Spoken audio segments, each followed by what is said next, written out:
After tying their franchise record for threes made in a game with 24, at 14-7, the Heat are on pace for 54 wins, own the 5th best net rating, the 2nd best point per game average, the 3rd best defensive rating, and the 3rd best record in the East. Against the albeit bottom-feeding Clippers, the Heat's quite frankly slept on Big Four of Norman Powell, Tyler Herro, Bam Adebayo, and Andrew Wiggins posted 101 of Miami's 140 points, while also combining for 29 rebounds, 11 dimes, and 10 stocks. But we have to give credit to Davion Mitchell for keeping everyone involved, keeping the ball zipping, and being utterly efficient himself. Mitchell finished with 16 on 133% true shooting, but more notably, finished with 12 assists to just 2 turnovers, the 3rd highest assist total he's ever posted in a game throughout his 5-year career. Factor in what inside-out scoring board getter and sophomore Kel'el Ware can provide off the pine up front, who in under 25 minutes per game is giving Coach Spoelstra a team-high 10.6 rebounds and 1.3 blocks per night, a quarter of the way through the season, and the Heat have a lot you have to account for on the scouting report. Very few bigs off the bench in the league will be able to match the size, springiness, and versatility of the 7-foot, 230-pounder in Ware. Meanwhile, 3rd-year pro and 4-year product of UCLA Jaime Jaquez Jr. is a great player to have as your 5th best scorer with his ability to attack closeouts offensively and provide bulky perimeter stopping on the other side. That's a big reason for why the Heat are 10-3 in their last 13 outings. Jaquez ranks 3rd on the team in plus-minus, only trailing Bam Adebayo and Norman Powell. Speaking of Norm, and as someone who's seen this man develop since his rookie days in Toronto, it's nice to say that Norman Powell is on track to be an all-star for the first time in his career. The 2019 NBA champions' combination of slashing aggression / polished touch on the inside and shooting mechanics / confidence on the perimeter make him one of the best 2-level scorers the game has to offer. Powell's almost impossible to slow down for defenders, given how fast and explosive he is with his first step and tight handle, in addition to how he shoots threes at both a high volume and efficiently.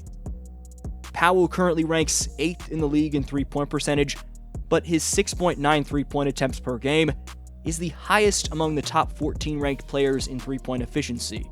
Getting Norm this past summer in a 3-team trade where you only had to give up Kevin Love and Kyle Anderson, 2 players past their prime, was one hell of an acquisition for Heat president Pat Riley and Miami's front office. The Heat recently got back the services of Tyler Herro, and boy wonder hasn't missed a beat through 4 outings after missing the first 17 due to left ankle surgery. The homeboy Tyler, who plays in South Beach, is showing how pure of a shooter and bucket getter he truly is by posting 24.8 points on a 54-54-94 shooting split. With the Heat offense having evolved with Miami's savvy trade steal of Raptor legend Norman Powell happening this past offseason, Herro's had to adjust his game, but is still more than keeping pace with what he's done in past seasons in terms of scoring the ball. Herro's averaging just 16.3 shot attempts per night, the lowest mark since his sophomore season in 2020-21. Yet Tyler's still finding a way to post a career most 24.8 points per game, albeit through just 4 outings.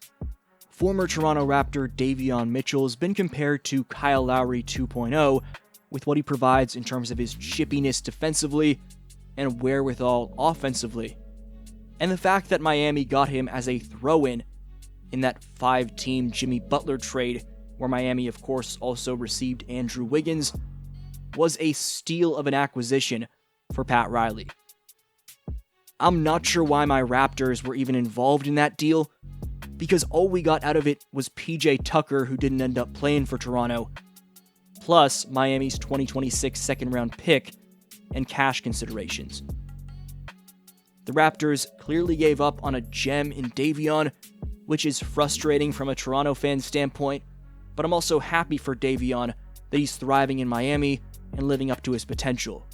Bam Adebayo remains a top 10 center in the game of basketball, given his scoring consistency, has made him the 5th highest scoring center this season, only trailing Detroit's Jalen Duren, New York's Karl-Anthony Towns, Houston's Alperen Şengün, and Denver's Nikola Jokic.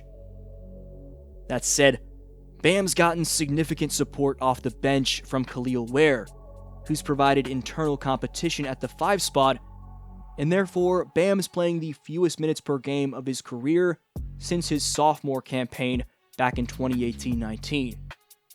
Kel'el Ware, meanwhile, ranks 2nd among centers in defensive rating, and is a big reason the Heat rank 3rd in the league in defensive rating.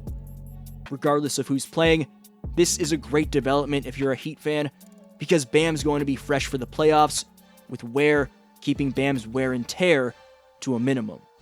2022 NBA champion Andrew Wiggins is a big reason why the Heat rank 3rd in defense as well, as my fellow Torontonian Andrew ranks 6th among small forwards in defensive rating, just ahead of teammate Jaime Jaquez, and only trailing Toronto's Brandon Ingram, Dallas's Najee Marshall, Dallas's Cooper Flagg, New York's Mikal Bridges, and Atlanta's Jalen Johnson. Maple Jordan, Junior Jordan, the prospect, Mr. Fantastic, Wiggs, two-way Wiggs, Air Canada, whatever you want to call him, Andrew Christian Wiggins can be a lethal part of a championship-winning equation, as he displayed as Golden State's second option during their 2022 title run. Shout out to my boy Wiggs. When you combine everything we've talked about today, you get an NBA basketball team that's equipped with the firepower to go the distance in the Eastern Conference. Davion Mitchell gives you that edge at the head of the snake in terms of his ability to execute Spo's schemes on one end and provide quickness laterally at the point of attack while being scrappy on the other. Then there's Norman Powell and Tyler Herro, who are a lethal 1-2 punch on the wing that opponents have to both base game plans around and adjust to midway through games. That's how good of scorers they are. Bam Adebayo and Andrew Wiggins are your pocket scorers, meaning bucket getters who thrive in the pocket, meaning they can relieve the pressure. It helps that Wiggs and Adebayo are both two-way players. Meanwhile, guys like Jaime Jaquez and the under-talked-about Kel'el Ware provide not merely depth, but as I mentioned in the intro, factors scouting reports have to heavily account for. Let me know who I forgot to mention down below. This was your boy DFlow, and I'll see you next video. I mean, you see it. Like, when we're activated and we're talking and we're flying up and down the court and getting steals and playing in transition, like I said, we're a hard team to beat, and it can be anybody's night. Tonight, it was everybody's night. So that's the good thing about, our starting 5. Like, everybody can figure out how to share the game and play together.